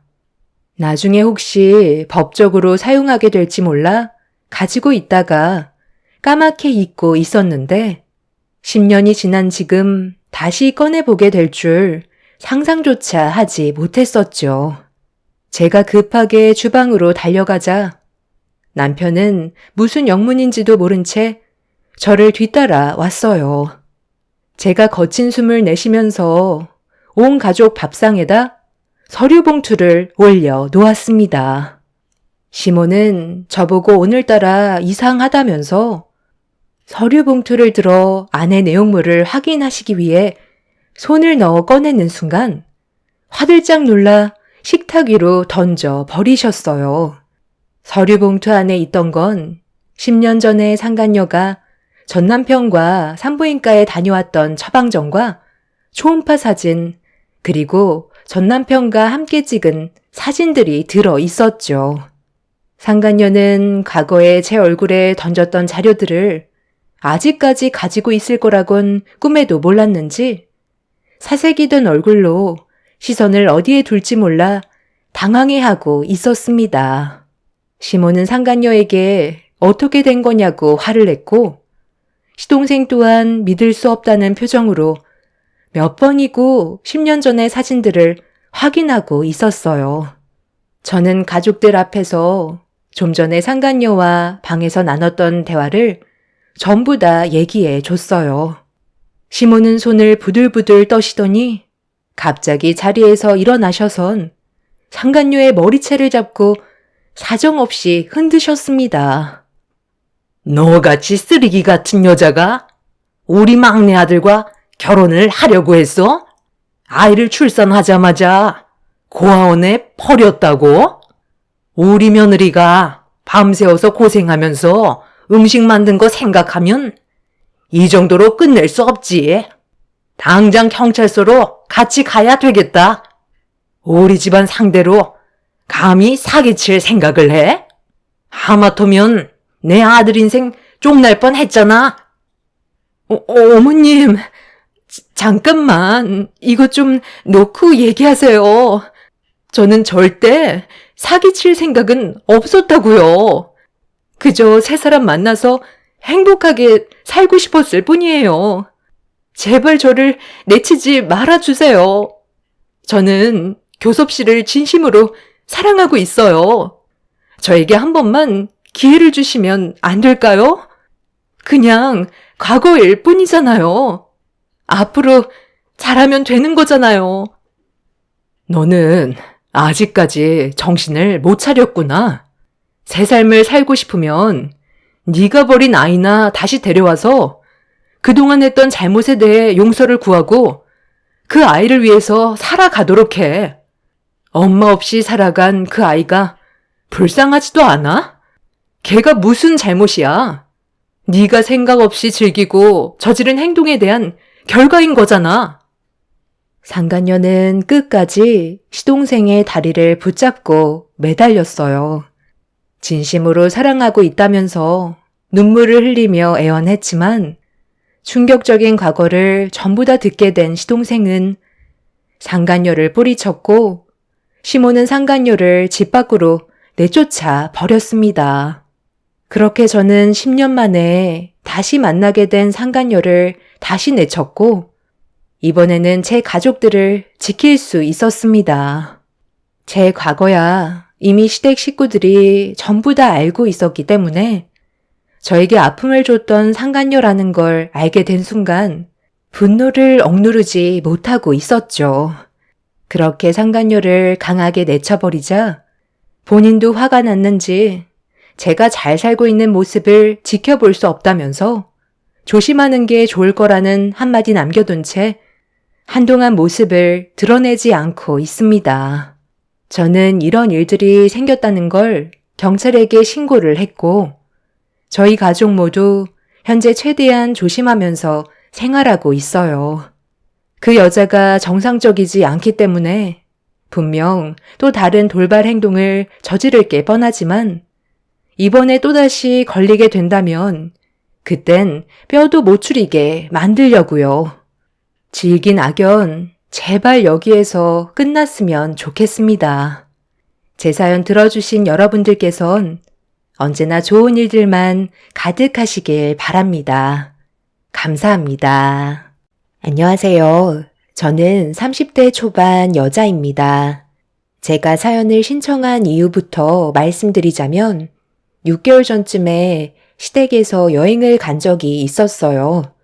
그때 당시 저는 회사 일이 많이 바빴던 시기라 시간적 여유가 없을 것 같다고 말씀드렸었는데 제 위로 새형님이 결혼한 지 몇 년 되지도 않았는데 벌써부터 모임에 빠진다며 상당히 안 좋게 보길래 어쩔 수 없이 회사의 사정을 얘기한 뒤 시댁 모임에 참석을 하게 되었죠. 그렇게 아침 일찍 시댁에 모여 차를 2대로 출발했어요.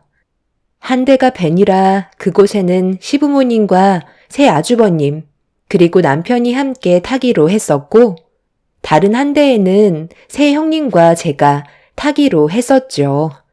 중간중간 휴게소에 들렸을 때 시부모님과 남편을 챙기면서 큰 문제 없이 무난하게 일정을 소화하고 있었는데 목적지의 절반 정도 왔을 때 운전을 하시던 큰형님이 뒷좌석에 타고 있던 저에게 말을 붙여왔어요.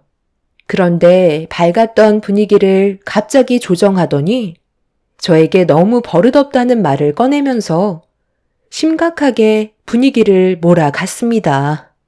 시댁에서 모임이 있을 때는 군말 없이 따라야 되는 건데 저는 한 번 말하면 듣지를 않는다고 불만을 털어놓고 있었죠. 괜한 오해를 불러일으킨 것 같아 최대한 침착하게 제 사정을 설명하려 노력했는데 큰형님은 말대꾸를 한다면서 화를 내기 시작했고 둘째, 셋째 형님들도 큰형님의 말에 동조하고 있었죠.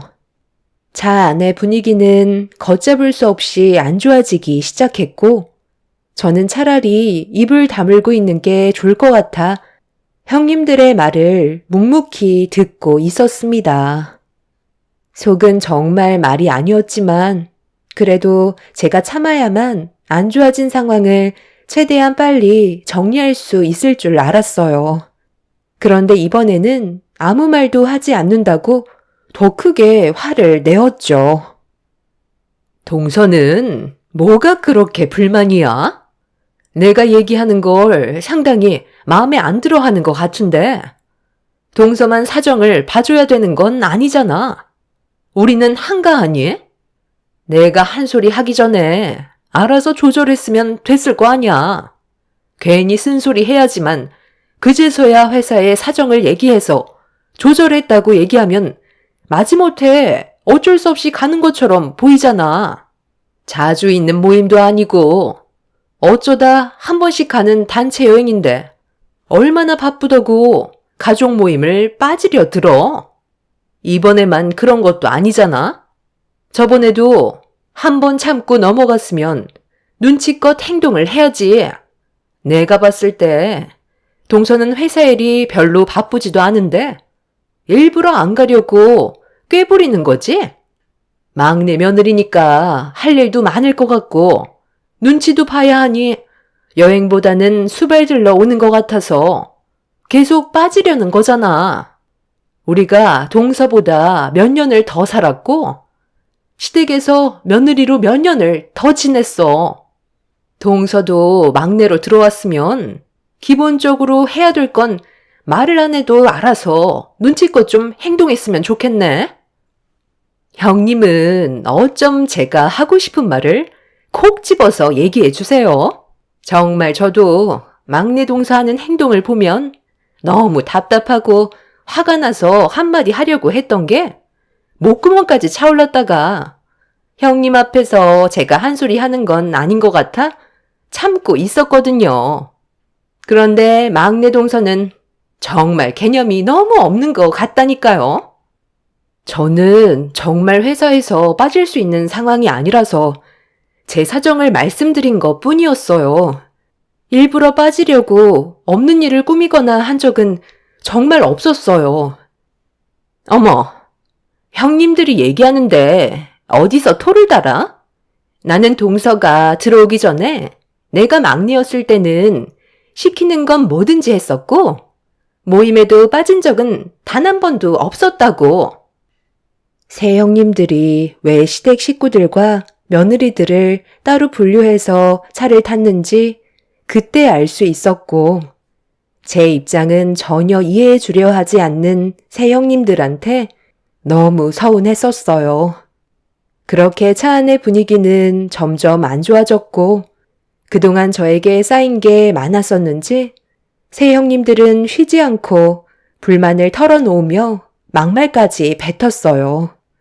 저도 사람인지라 밟으면 꿈틀거린다고 속마음을 더 이상 숨기고 싶지 않았어요. 결국 안 좋은 대화를 계속해서 주고받게 되었는데 운전을 하던 큰형님이 극도로 흥분을 했는지 갑자기 저에게 욕을 퍼부으면서 운전까지 험악하게 하는데 앞만 보고 운전을 해야 되는데 계속 뒤를 돌아보면서 험한 말을 뱉어댔죠. 불안했던 상황 속에 앞차가 갑자기 브레이크를 밟았는데 큰형님은 앞차와의 간격을 유지하지 않고 운전을 하다가 브레이크를 늦게 밟는 바람에 너무 놀랐는지 충돌을 피하려고 운전대를 틀었습니다. 한 바퀴 돌던 차량 안에서는 비명소리가 울려 퍼지면서 제가 앉아있던 후미와 다른 차량과의 충돌이 일어나고 말았습니다. 부딪힌 건 기억이 나는데 그 이후로는 제 머릿속에 아무런 기억조차 남아있지 않았었죠. 얼마의 시간이 지났는지 모르는 상황 속에 제가 고통스러워하며 움직이자 제 목소리를 들은 남편과 시댁 식구들이 웅성거리고 있었어요. 그런데 눈을 뜰 수 없을 정도로 엄청나게 큰 고통이 찾아왔었죠. 알고 보니 교통사고 충돌로 인해 창문 유리창이 깨지면서 파편들이 눈에 들어갔고 갈비뼈와 손목 골절까지 있는 충격적인 상황이었어요.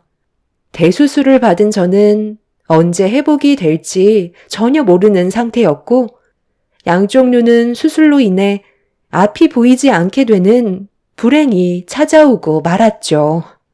의사 말로는 시력이 회복이 될지 안 될지 그건 차후에 지켜봐야 한다고 나중에 추가적인 수술을 진행해야 될 수도 있다면서 경과를 지켜볼 수밖에 없다며 만약 수술 경과가 좋지 않아 회복이 되지 않게 되었을 때는 평생 시력을 회복할 수가 없어 앞을 볼 수 없다는 충격적인 진단 결과를 듣게 되었죠. 그날 이후 저는 아무것도 할 수가 없었고 새형님들에 대한 원망으로 가득 차 있었습니다. 새형님들은 타박상 정도였지만 저만 크게 다친 거에 대해 미안하게 생각했는지 병문안을 자주 와서 제 옆에서 상당히 많은 걸 도와줬었어요. 하지만 저는 이미 마음의 문이 완전히 닫혀버린 상태라 그런 형님들의 모습들이 가식적으로밖에 안 보였었어요. 그렇게 몇 달 동안 병원에 입원해 있으면서 저는 형님들이 병원에 오는 걸 원하지 않는다고 난리를 쳤었지만 끝까지 변함없는 모습으로 저를 간호해 주었고 시간이 지날수록 저도 점점 분노했던 마음이 수그러들게 되었어요. 비록 앞은 보이지 않았지만 목소리에서 느껴지는 새 형님들은 저를 친자매처럼 챙겨 주었죠. 병원에서는 시력이 언제 돌아올지 몰라 경과를 지켜봐야 한다며 다른 곳은 크게 문제가 없으니 일단 퇴원해서 편하게 쉬는 게 좋을 것 같다고 말씀하시길래 그렇게 퇴원을 하게 되었습니다. 한동안 저희 부모님께서 자주 왔다 갔다 하시면서 도와주셔서 크게 어려운 건 없었어요. 화장실 가는 것 빼고는 거의 움직이지 않았었죠. 집에 온 지 한 일주일쯤 지났을 시점에 남편이 시부모님께서 제 몸 상태가 어떤지 궁금해한다며 저희 집에 오신다고 했었는데 새 형님 내외까지 같이 온다는 말에 가족 모두를 저희 집에 전부 수용할 수 있는 상황은 아닌지라 차라리 시댁에 잠깐 들리는 게 좋을 것 같아 남편한테 시댁으로 가는 게 좋을 것 같다고 제 생각을 얘기하게 되었고 그렇게 저희 부부는 시부모님을 찾아뵙게 되었어요. 그리고 뒤이어 새 형님 내외도 시끌벅적하게 들어오면서 제 몸 상태는 어떤지 물어보길래 자리에서 일어나 인사를 드리자 큰형님은 뭐하러 일어나냐고 몸도 힘든데 가만히 앉아 있으라고 저를 배려해 주었어요. 하루빨리 이런 생활에서 벗어나고 싶었어요. 앞이 보이질 않으니 목소리로 그 사람들의 얼굴을 상상할 수밖에 없었죠. 그나저나 병원에서는 언제까지 기다려야 한다니? 앞이 보이지 않으니까 너무 답답하지? 하루빨리 좋아져야 할 텐데 계속 약만 먹고 있으니까 너무 걱정이다. 병원에서도 아직 그렇다 할 답을 주지 못하고 있는 상황이에요. 며칠 전에 검사를 다시 해봤는데 어쩌면 다시 수술을 해야 될 수도 있다고 했거든요. 그 전에 회복이 될 수도 있으니까 조금 더 지켜보는 걸로 결정하긴 했지만 아마 다시 수술을 진행해야 될지도 모르겠어요. 앞이 전혀 보이지 않거든요. 에휴, 좀 더 큰 병원으로 가보는 건 어때? 내가 마음이 너무 아파서 더는 못 보겠다. 동서가 하루빨리 앞이 보여야 내 마음도 조금은 편해질 텐데 회복이 너무 더디니까 나까지 조급해지는 것 같아. 벌써 3달이 훌쩍 넘었잖아. 이러다 영영 시력을 회복 못하는 거 아니야? 수술하면 확실히 좋아진대? 그것도 장담할 수 없을 것 같아요. 워낙 손상이 많이 돼서 시간이 꽤 필요한가 봐요. 저도 시력을 되찾았으면 좋겠어요. 보이기만 한다면 소원이 없겠네요. 시댁 식구들도 제가 앞을 볼 수 없다는 거에 많이 힘들어하고 있었지만 저 또한 답답한 시간들이 하루빨리 지나가길 원했었어요. 병원에서는 최대한 빠른 시일 내에 수술 일정을 다시 잡기로 했었지만 그 시간도 저에게는 너무 길게만 느껴지고 있었죠. 그렇게 시댁 식구들과 시간을 보내다가 잠깐 쉬고 싶어 남편의 도움을 받아 방에 들어가 먼저 누웠어요. 그날은 시댁에서 자고 가기로 결정했었거든요. 남편은 아주버님들과 술 한잔하고 뒤늦게 방으로 들어와 눈을 붙였고 인기척에 잠깐 눈을 떴다가 다시 잠이 들었는데 형님들이 거실에서 나누는 대화 소리가 방 안에까지 들려오고 있었어요. 앞이 보이지 않으니 귀가 예민해졌는지 작은 소리도 귀를 기울이게 되었었죠. 그리고 저를 진심으로 걱정해 준다고 생각했던 새 형님들의 속마음을 들을 수 있었죠. 형님, 언제까지 이 짓을 해야 되는 거예요? 이 정도 했으면 됐잖아요. 저는 더 이상 못 해먹겠어요. 시부모님 앞에서 연기하는 것도 이제 지친다고요. 그러니까 이게 벌써 몇 달이에요? 앞이 안 보인다고 모든 일들을 전부 열애하고 있잖아요. 저희는 부엌에서 땀 흘리며 힘들게 음식하고 있는데 막내 동서는 앞이 안 보인다고 시부모님이랑 웃으면서 수다나 떨고 있으니 그 모습을 보는 제가 얼마나 속이 뒤집어지는지 알아요? 제가 봤을 때 앞으로 평생 장님으로 살아야 될 것 같은데 그냥 막 부려먹으면 안 돼요. 아버님, 어머님도 정말 너무한 것 같아요. 저희 입장은 조금도 생각해주지 않잖아요. 별 수 있어. 환자라고 감싸고 도니까 나도 어떻게 할 방법이 없다. 차라리 앞이 안 보이는 게 훨씬 더 좋을지도 몰라. 그냥 무시하면서 지내면 되잖아. 앞이 안 보이니까 우리가 뭔 짓을 하던 아무것도 모를 거고 우리가 발을 걸어도 자기가 실수로 넘어진 줄 알겠지. 우리가 스트레스 받았던 거 전부 다 풀어버리자고. 그럼 저는 내일부터 할게요. 혼자서 쉬는 거 얼마나 꼴보기 싫은 줄 알아요? 장님이면 다 되는 줄 안다니까요. 이제는 아예 움직일 생각조차 안 해요. 그렇다고 너무 티나게들 하지는 말고 잘못하다가 또 어디 하나 부러지기라도 하면 그것도 참 곤란하다고. 말 안 해도 동서들이 잘 하겠지만 웬만하면 티 안 나는 것들로 해주면 좋을 것 같아. 예를 들자면 상한 음식을 먹인다던가 아니면 걸레로 얼굴을 닦아주던가 그런 거 왜 있잖아. 어차피 볼 수도 없는데 우리가 뭔 짓을 하던 어떻게 알겠어? 나는 내일 막내 동서가 아침에 나오면 문 앞에서 발을 걸어 넘어뜨리려고. 그리고 걱정해 주는 척 일으켜주면 뭘 알겠어? 저는 그럼 얼굴 닦아준다고 화장실 데려가서 변기물로 세안시킨 뒤에 발수건으로 얼굴 닦게 해줘야 되겠어요. 그래야 속이 풀릴 것 같네요. 어머, 저는 지금 당장 우유 하나 빼놔야겠어요. 아침에 일어나자마자 동서 나오면 바로 상한 우유 주려고요. 생각만 해도 너무 즐거운데요.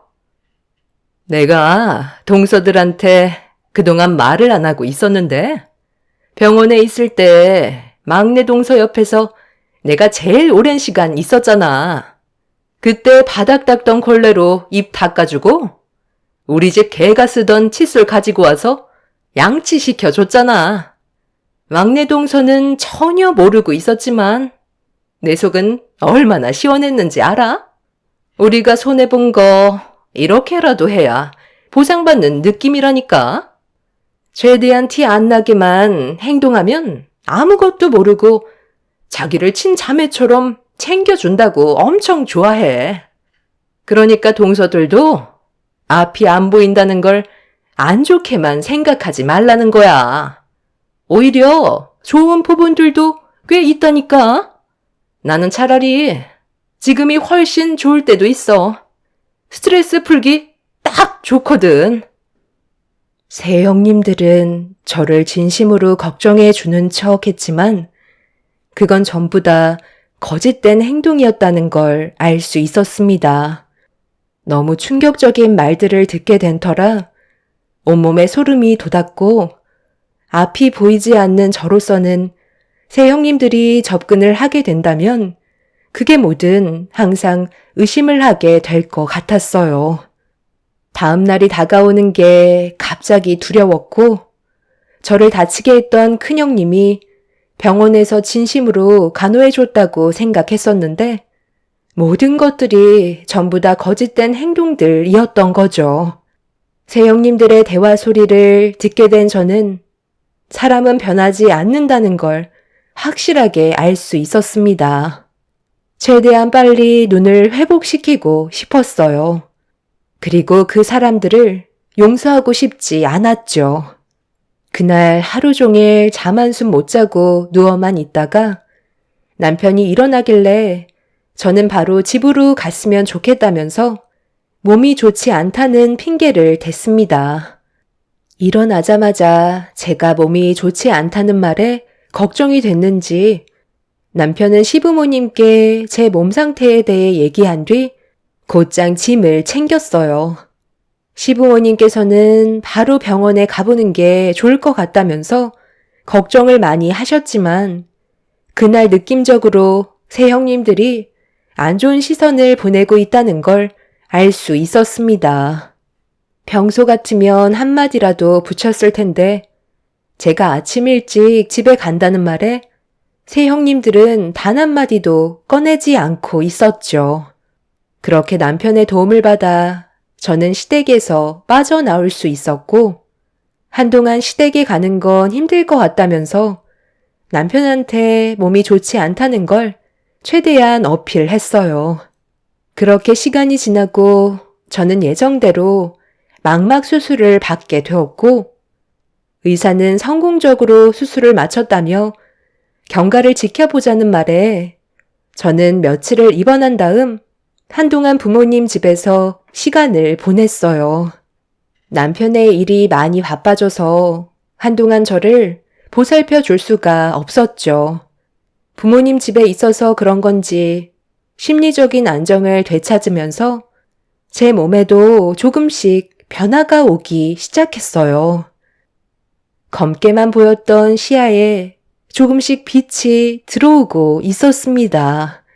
그렇게 며칠이 지나자 사물의 형태를 알아볼 수 있을 만큼 좋아졌고 병원에서는 경과가 좋다며 앞으로 관리만 잘한다면 훨씬 더 좋아질 수 있을 거라는 희망적인 말을 들을 수 있게 되었어요. 부모님과 저는 그날 기쁨의 눈물을 흘렸지만 남편한테는 비밀로 했어요. 제 몸 상태가 어떤지 형님들의 귀에 들어가는 걸 원하지 않았습니다. 완벽하게 좋아진 다음 제가 직접 형님들이 저를 그동안 어떻게 대했는지 전부 다 확인해 보고 싶었죠. 그래서 부모님께도 남편에게는 비밀로 해달라면서 완벽하게 앞을 볼 수 있을 때 제가 직접 얘기하겠다며 부탁드렸었죠. 매일 아침에 눈을 떴을 때 남편은 저에게 눈이 어떤 것 같냐고 물어보고 있었지만 저는 크게 변화된 게 없다며 조금 더 시간이 필요할 것 같다는 말로 대충 둘러댔어요. 이미 저는 남편의 얼굴을 볼 수 있을 정도로 회복이 된 상태였죠. 제가 아직 잘 안 보인다고 얘기하자 남편은 시댁에는 나중에 가야 될 것 같다고 시모에게 전화를 걸었어요. 알고 보니 시부모님 결혼 기념일이라 시댁에서 식사 모임이 있는 것 같아 남편과 대화 끝에 시댁에 가기로 결정하게 되었습니다. 그렇게 주말에 저희 부부는 시댁에 가게 되었고 저는 남편의 도움을 받아 차에서 내리는 순간 그동안 계획했던 것들을 준비했어요. 새 형님들의 실체를 제가 두 눈으로 확인하고 그 사람들이 저에게 어떤 행동을 했는지 확실하게 파헤칠 생각을 가지고 있었습니다. 그렇게 시부모님의 부축을 받으며 거실에 앉아있자 새 형님들이 저를 보러 우르르 몰려들었어요. 안 보이는 척 연기를 하고 있었는데 큰 형님이 먼저 저에게 말을 붙여왔습니다. 형님들은 제가 보이는 줄도 모르고 서로 키득거리며 웃고 있었어요. 시모는 가족이 다 모였으니 서둘러 음식 준비하면 될 것 같다고 얘기하자 새 형님들은 주방으로 들어가더니 무언가를 열심히 준비하고 있었습니다. 저는 남편한테 거실에 앉아 있는 것보단 형님들과 대화라도 좀 하게 주방에 앉아 있고 싶다며 도와달라고 부탁했어요.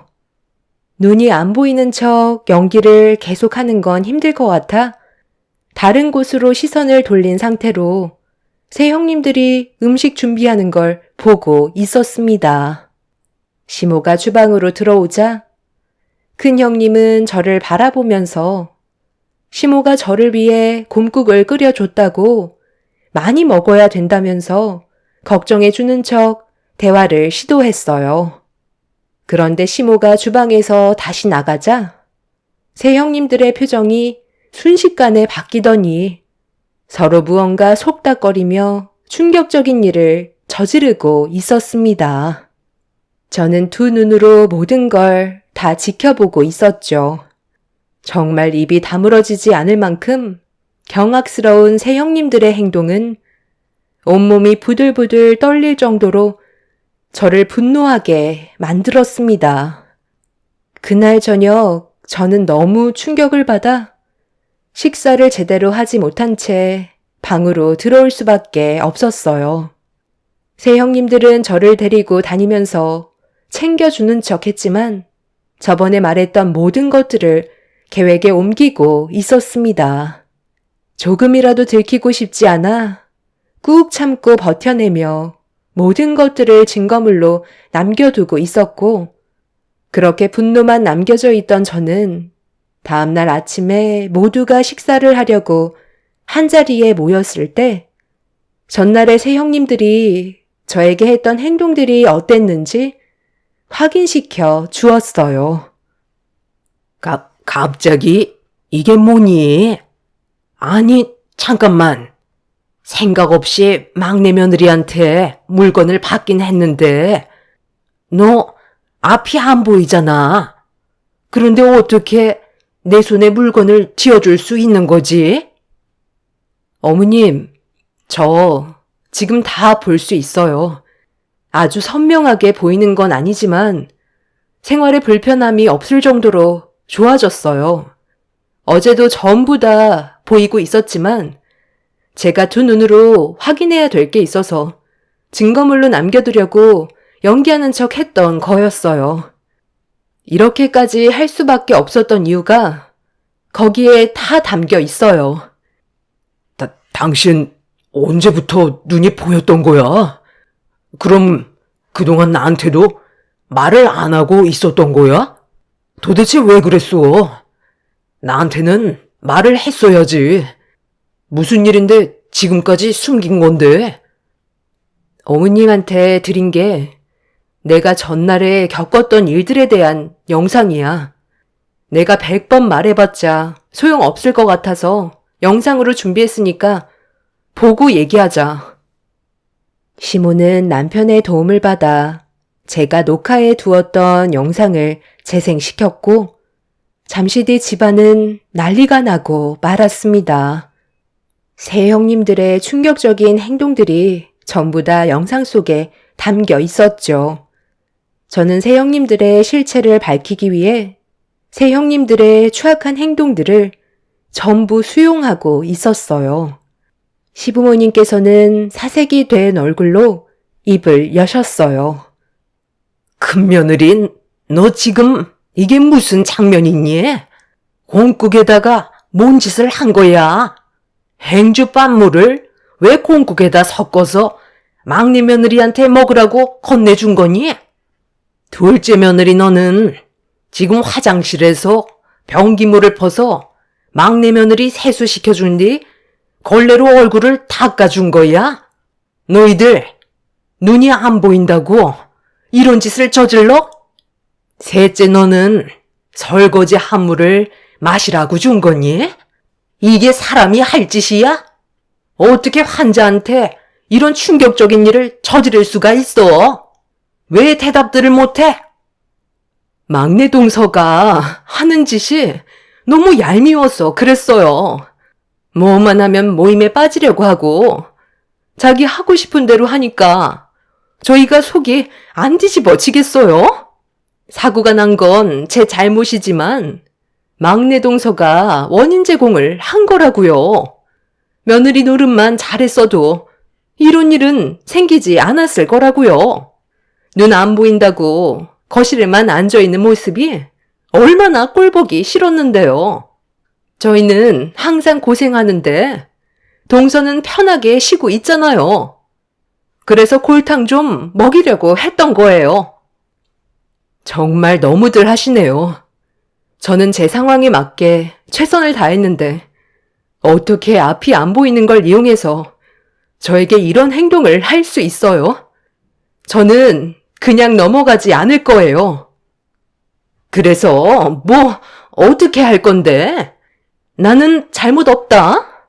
동서가 며느리로서 제대로 된 모습을 보이지 않았기 때문에 그에 맞게 우리가 좀 행동한 것뿐이야. 잘못한 건 없다고. 이 사람이 정상도 아니고 환자인데 그게 그렇게 마음에 안 들었어요? 언제부터 그런 거예요? 영상에 보니까 아주 자연스럽던데 한두 번이 아니죠? 큰형님이 나 병원에 있을 때 걸레로 얼굴 닦아주고 그랬었대. 내가 새벽에 형님들이 나누는 대화 전부 다 들었었어.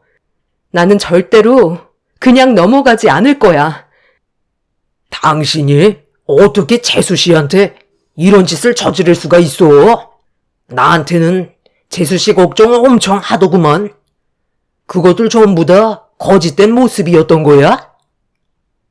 아니, 왜 다들 나한테만 뭐라고 하는 건데? 원인 제공은 막내 동서가 먼저 시작한 거라고. 안 보이는 척 연기한 거 봐봐. 동서가 저렇게 무서운 사람이라니까. 둘째 형님과 셋째 형님은 갑자기 시모 앞에서 무릎을 꿇더니 용서를 구하기 시작했어요. 전부 다 큰형님이 시켜서 저지른 행동이라고 자신들은 아무런 잘못도 없다며 발뺌하고 있었습니다. 하지만 시모는 이미 두 귀를 닫아 버렸고 새 아주버님들 또한 형님들의 충격적인 모습에 분노를 가라앉히지 못했어요. 제일 크게 화가 난 건 남편이었고 갑자기 주방으로 들어가더니 무언가를 가지고 나왔습니다. 그리고 화장실에서도 무언가를 가지고 나왔죠. 알고 보니 제가 당했던 걸 그대로 똑같이 형님들도 겪어보라면서 행주밥 물을 곰국에 섞어서 큰 형님한테 지어줬고, 둘째 형님한테는 변기에 있던 물과 걸레를 던져줬습니다. 그리고 셋째 형님한테는 설거지한 물을 마시라고 손에 쥐어줬어요. 세 형님들 전부 당황해서 머뭇거리고 있자 시몬은 당장 똑같이 겪어보라고 화를 냈지만 아무도 선뜻 먼저 움직이지 않았어요. 시몬은 세 형님들 전부 잘못을 뉘우치지 않는 것 같다고 큰형님 입에 억지로 행주반 곰국을 털어넣어 버렸어요. 그리고 차례대로 제가 당했던 만큼 그대로 돌려주었죠. 시몬은 두 번 다시 볼 일 없을 것 같다면서 세 형님들을 내쫓아 버렸습니다. 이 문제로 아주버님들과의 관계에도 심각한 문제가 생기고 말았죠. 너무 충격을 받았는지 현재 정상적인 부부관계로 지낼 수가 없어 큰형님 내외는 별거 중이라는 말을 들었습니다. 그날 이후 시댁에 모임이 있을 때면 세 형님들은 아예 발도 들이지 못하고 있는 상태예요.